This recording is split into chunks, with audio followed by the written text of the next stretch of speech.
Hello friends, स्वागत है आपका हमारे YouTube channel study with smartness में। आज हम पॉलिटी में संविधान का भाग 13 जो कि भारत के राज्य क्षेत्र के भीतर व्यापार वाणिज्य की बात करता है। इससे पहले हमने पिछले लेक्चर में संविधान का भाग 12 पढ़ा था। वहाँ पर संघ राज्य के बीच वित्तीय संबंधी बात कही गई थी, उसे हमने अच्छे से डिटेल में पढ़ा था। तो फ्रेंड्स, आप चैनल से जुड़े रहें, चैनल को सब्सक्राइब कर लें अपनी तैयारी स्ट्रॉन्ग करने के लिए, ताकि समय समय पर इसके वीडियोस के नोटिफिकेशंस आपको मिलते रहें। आप चैनल को टेलीग्राम पे भी ज्वाइन कर सकते हैं, स्टडी विद स्मार्टनेस, ठीक है। वहाँ पर आपको वीडियो की लिंक और PDF प्रोवाइड कराई जाती है जो आपके नोट्स बनाने के लिए बहुत मददगार होगी, ठीक है। तो चलिए स्टार्ट करते हैं आज संविधान का भाग 13। फ्रेंड्स, संविधान का भाग 13 जिसमें 301 से लेके 307 अनुच्छेद का वर्णन है, ठीक है। इसमें बताया गया है कि भारत के राज्य क्षेत्र के भीतर किस तरीके से व्यापार करने की स्वतंत्रता है और कहाँ पर कोई नियम बना सकता है, कहाँ पर इन पर प्रतिबंध लगाया जा सकता है। तो एक एक चीज के बारे में हम अच्छे से पढ़ेंगे। तो सबसे पहले अनुच्छेद आता है अनुच्छेद 301। अनुच्छेद 301 क्या कहता है कि व्यापार, वाणिज्य और समागम की स्वतंत्रता की बात करता है। इसका सीधा सा मतलब फ्रेंड्स हम ये समझ सकते हैं कि भारत के राज्य क्षेत्र के भीतर रह रहे नागरिकों को व्यापार, वाणिज्य यानी ट्रेड बिजनेस करने की स्वतंत्रता, यह एक प्रकार का मौलिक अधिकार भी है। आपने मौलिक अधिकार में पढ़ा होगा अनुच्छेद 19 का जी कहता है कि भारत के नागरिकों को कोई भी व्यापार उन्हें जीविका चलाने के लिए स्वतंत्रता है, ठीक है। यह उन्हें अधिकार प्रदान किया गया और इसकी स्वतंत्रता की बात कही है 301 अनुच्छेद में। फ्रेंड्स, अगला अनुच्छेद है 302। ये क्या कहता है कि व्यापार, वाणिज्य और समागम पर निबंधन अधिरोपित करने की संसद की शक्ति की बात करता है। तो चलिए इसका सीधा सा मतलब हम समझ सकते हैं, यानी कि संसद को यह अधिकार प्रदान है कि वह नागरिकों द्वारा किए जाने वाले कारोबार पर प्रतिबंध लगा सकता है। अब आप सोचेंगे कि संसद कारोबार पर प्रतिबंध क्यों लगाएगी, वह तो स्वतंत्रता दे रही है। तो फ्रेंड्स, यदि व्यापार से किसी को नुकसान होता है, राष्ट्रहित से संबंधित या किसी के धार्मिक कार्य में बाधा पहुंचती है या किसी को हानि होती है, तो वहां पर संसद को अधिकार है कि वह उस पर प्रतिबंध लगाएगी। तो संसद की शक्ति की प्रतिबंध लगाने की बात अनुच्छेद 302 में कही गई है, ये आप ऐसे याद रखें। अगला अनुच्छेद है अनुच्छेद 303। ये क्या कहता है, विधायी शक्तियों पर बात करता है। किसके लिए? संघ व राज्यों के लिए। यानी इसका सीधा सा मतलब हम समझ सकते हैं कि संघ व राज्यों को व्यापार से संबंधित मामलों पर प्रतिबंध लगाने के लिए अधिकार तो दिया गया है, लेकिन उसके लिए कुछ सीमाएं भी प्रदान की गई हैं। उन सीमाओं की बात अनुच्छेद 303 में कही गई है। इसका सीधा सा अर्थ हम यह समझ सकते हैं कि संसद व राज्य विधानमंडल व्यापार पर प्रतिबंध लगाएगी, लेकिन यदि वह मनमाने तरीके से किसी प्रकार से व्यक्तियों के व्यापार पर प्रतिबंध लगाती है, तो वहां पर उच्चतम न्यायालय को यह अधिकार है कि वह उसे प्रतिबंधित कर देंगे। यानी संसद, राज्य विधानमंडल व्यापार पर प्रतिबंध से लोगों को नुकसान नहीं पहुंचा सकती है किसी भी मनमाने तरीके से। वहां पर आएगी सुप्रीम कोर्ट। सुप्रीम कोर्ट को यह अधिकार है कि वह उस पर रोक लगा देगी। अब इसके बेस हैं कुछ, तो वो भी आप समझ लें किन परिस्थितियों में। जैसे अगर एक राज्य को दूसरे राज्य से अधिक वरीयता देना व्यापार के मामले में, ठीक है। इसे हम ऐसे भी समझ सकते हैं कि सरकार, जहां पर दो दलों की सरकार है, वहां पर टकराव की स्थिति तो बनती है, लेकिन इस तरीके से अगर किसी एक राज्य को वरीयता दी जाएगी और वहां पर राजनीतिक मनमाने तरीके से संघ व राज्य विधानमंडल वहां पर प्रतिबंध लगाएंगे, तो वहां पर उच्चतम न्यायालय उन पर रोक लगा देगा, ठीक है। ऐसे याद रखें। या दो राज्यों के बीच टकराव की स्थिति पैदा हो जाती है, वहां पर सुप्रीम कोर्ट को यह अधिकार है। तो याद रखें आप, 303 अनुच्छेद क्या कहता है कि राज्य और संघ विधानमंडल की व्यापार करने पर प्रतिबंध लगाने की शक्ति पर प्रतिबंध उच्चतम न्यायालय लगाएगा।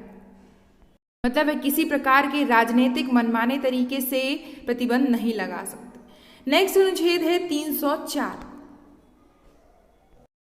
फ्रेंड्स, जैसे हमने 302 अनुच्छेद में पढ़ा था संसद की शक्ति, यानी संसद की शक्ति क्या पढ़ा था कि नागरिकों द्वारा किए जाने वाले कारोबार पर प्रतिबंध लगाएगी क्योंकि वो राष्ट्र हित से संबंधित नहीं होंगे या किसी के धार्मिक कार्य में बाधा पहुंचाते। तो यहाँ पर अधिकार है राज्य विधान मंडल को। कैसे अधिकार प्राप्त है? जैसे एक राज्य दूसरे राज्य के साथ व्यापार कर रहा है तो वहां से जो भी सामान आयात होता है उस पर कर लगाने का अधिकार उसे प्राप्त है। ठीक है, कैसे कर लगाएगा? जो उस राज्य में उत्पादित वस्तुओं पर कर लगाया गया है वही कर वह दूसरे राज्य से आयात माल पर लगाएगा, उत्पादित और विनिर्मित वस्तुओं पर। ठीक है, यहाँ पर राज्य विधानमंडल को यह शक्ति प्राप्त है कि वह किसी भी प्रकार का कानून बना सकती है, लेकिन राष्ट्रपति की पूर्व अनुमति से। यानी कि जब वह कानून बनाएगी राज्य विधानमंडल तो वहां पर राष्ट्रपति की पूर्व अनुमति आवश्यक है। ठीक है, तो आप समझ गए होंगे 304 अनुच्छेद ये राज्य विधानमंडल की बात करता है और 302 संसद की शक्ति की बात करता है। अब हम चलते हैं अनुच्छेद 305।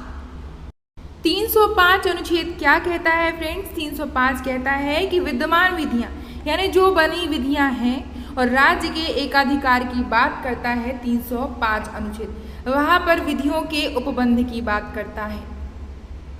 फ्रेंड्स, 1955 में एक संविधान संशोधन हुआ था जिस पर इसके लिए बात की गई थी। ये क्या कहता है कि राज्य सरकार के पास इसके मामले में एकाधिकार प्राप्त है। एकाधिकार जिसका अर्थ है यदि 1955 के पहले व्यापार वाणिज्य चल रहा है, जो भी विधियां बना दी गई हैं तो वह 1955 के बाद उसे खत्म नहीं किया जाएगा। एकाधिकार जिसका अर्थ है कि यदि राज्य सरकार, इसे हम ऐसे समझ सकते हैं, किसी दूसरी कंपनी से व्यापार कर रही है। ठीक है, अब 1955वें संविधान संशोधन में कुछ नई विधियां बना दी गई तो वह जो सरकारी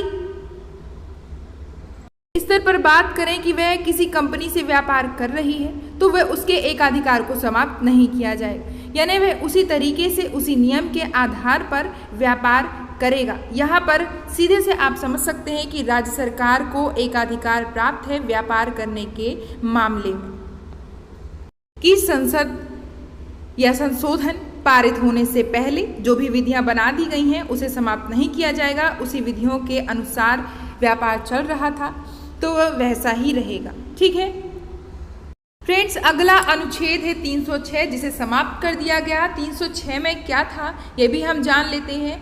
तो पहले बी श्रेणी के रियासतों का जो वर्णन है इसी में था, अब उसे समाप्त कर दिया गया है ऐसे। तो आप याद रखें 306 का निरसन कर दिया गया है। नेक्स्ट है 307 और अंतिम आर्टिकल है। इसमें क्या कहा गया है कि अनुच्छेद 301 से अनुच्छेद 304 के प्रयोजनों को कार्यान्वित करने के लिए एक प्राधिकार की नियुक्ति की बात करता है अनुच्छेद 307। इसे हम सीधे से समझ सकते हैं कि भारत की संसद को यह अधिकार प्राप्त है कि वह नियमों को लागू करे, उसका गठन कर सकती है और इसका संसद